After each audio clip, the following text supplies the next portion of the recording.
eto na. Tito Soto, gumalaw na rin. Pati ito si Ping Lacson. Ay kailangan daw nilang imbestigahan yung 2024-2025 na national budget kasi ang laki ng mga insertion noon. At ang tinatarget ito ni Tito Soto, itong si Chis Escudero. Kasi kalaban to sila sa ano ngayon sa pagka ano ng Senate President. Ipalagay ko ito si Tito Soto parang nag-ingay ng husto. At ito yung pinagbalingan niya ngayon, yung 2024 at 2025 budget kasi ang dami daw insertion. Binalita na ngayon Yan na nga yung pinaka-controversial na na national budget na dumaan itong kay Bongbong Marcos. Eto, iwan ko lang kung hanggang saan talaga yung pasensyahan natin dito sa mga politiko ngayon. Kanya-kanya ng kanya-kanya na sila ng press release dito. Diretso tayo sa interview niya ni Tid Filon. Ito. Magandang umaga po sa inyo, former Senate President and now 20th Congress Senator Tito Soto. Good morning po, Tito Sen. Morning. Natawa naman ako bakit meron po. Good morning po, sir. Thank you. Good morning. Opo, salamat. Good morning at saka good morning siya. Magandang umaga po sa inyo lahat. Opo, 142.7 billion in budget insertions. Ito po ngayon yung lumalabas maging sa Philippine Star. Sabi po ng DBM dito, hindi sa amin galing yan. Wala kaming kinalaman dyan. But definitely, yan kasama na sa budget at poder daw ng legislatura. Meron kayo reaction dito? At to quote you, ang sabi niyo po dito, ito po ay, Chacha, scandalous. Scandalous and excessive. Yun ang sinasabi ni Tito Okay, Sen. tanong mo namin dito, Walang kamatayan. totoo ba na ito pa iimbestigahan niyo, Tito Sen? Yes, tayo imbestigahan talaga natin yan sapagkat talagang Imbestigahan. baka kung merong better word than scandalous, baka yung nagamitin ko. Di ba, wala akong naisip nung Ito yung national budget na to ay nasa Supreme Court na ho ito. Ewan ko ba bakit wala pa ang Supreme Court ng Supreme Court wala pang nirelease nito sila yung nila. Matagal na to pinail nito nila ni Ongab Tapos mayroon dito si itong si Atty. Vic Rodriguez. Eto na naman. Balik issue na naman tayo dito. Walang katapusan, walang kausad-usad tayo dito sa talaga. Itong national budget, itong 2024 at 2025. Ay, naku naman, ito na nga naman sila ngayon. May proposal budget na naman nangyari. Ilang trilyon yon ang proposal nila. Tapos ito, yung nakaraan, hindi talaga to na-clear pa ngayon. Totally hindi pa cleared. Kasi hinahabol pa itong mga bagong upong senador ngayon, itong si Lacson at saka itong si Tito Soto. So sa akin naman, pabor ako dito sa kanilang ginagawa na busisiin talaga yung budget na to kasi maulit na naman to itong itong susunod na hearing nila. At ang masama nito sa BICAM to nangyari.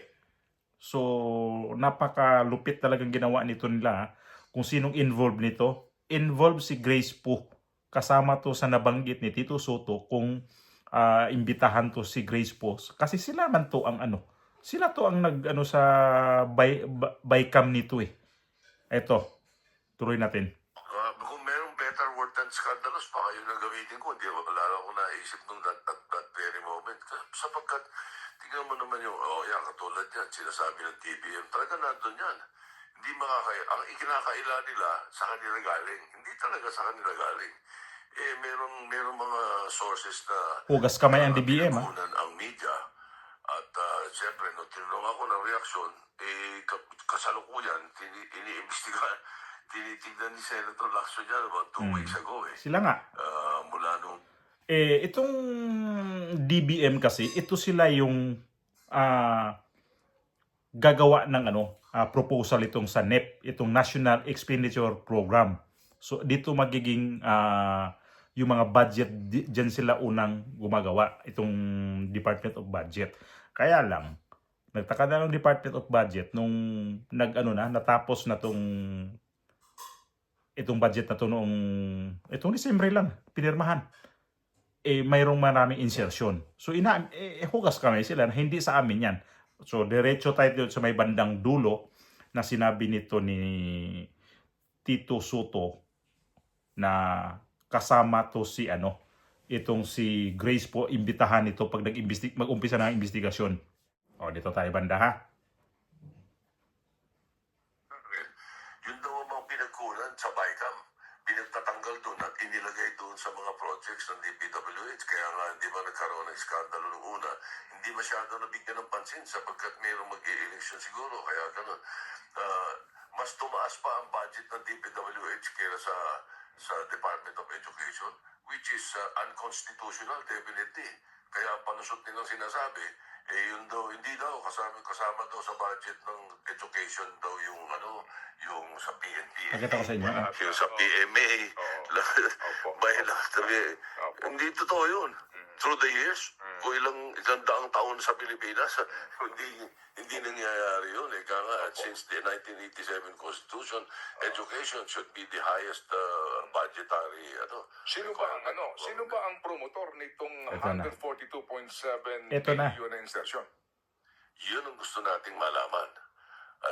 At mahirap tayong magturo kung hindi tayo nakakasiguro kung paano nangyari yan. So, yun ang importante. Ano ba nangyari sa BICAM? Dahil ang kwento sa amin, sa BICAM daw nangyari yan. Hindi pwede yun. Yun ang magiging benepisyo ng mga kababayan natin na nandoon kami.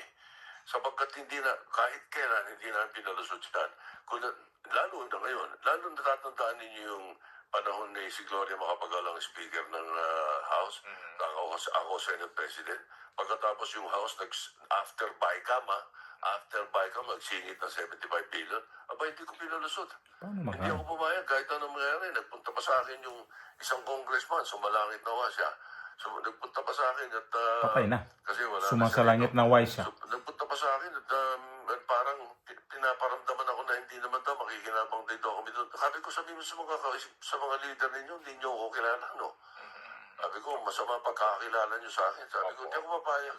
So, Hindi ko gagawin sa mga kababayan natin yun. so magiging resource person nyo dito si Senator Grace po na naging chairman ng Committee on Finance in the Senate during the budget deliberation.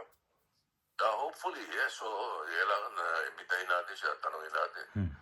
Opo. Sige. Lalo na yung mga taga-DBM, saka yung mga taga-Department of Finance, yung mga nag-handle sa House at saka sa Senate ng budget. So ito hong 142,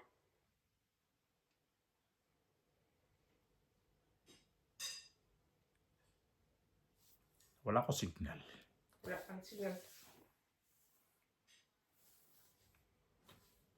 lalabas Senate counterpart ng insertion kasi meron pa sa House din eh. Nagkanya-kanya sila doon eh. Malamang.